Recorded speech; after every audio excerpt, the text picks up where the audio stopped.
கரிகாலன் அவர்களால் கட்டப்பட்ட கல்லணை பல காலமா மணல் மேடுகளால் நீர்வரத்து தடைப்பட்டு பழுதடைந்து இருந்துச்சு.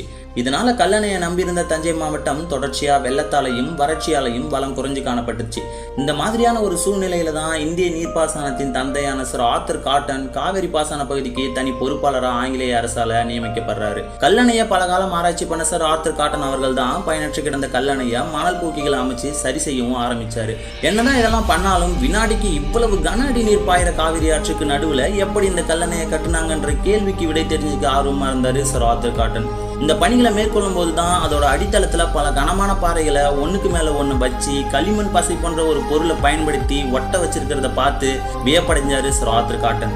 இந்த கல்லணையை பார்த்து ஆச்சரியம் அடைஞ்ச அவரு இந்த கல்லணைக்கு கிராண்ட் அணைக்கட்டுன்ற பெயரை வச்சது மட்டும் இல்லாம இந்த கல்லணையை அடிப்படையா வச்சு அவரே ஒரு அணையை கட்டுறாரு.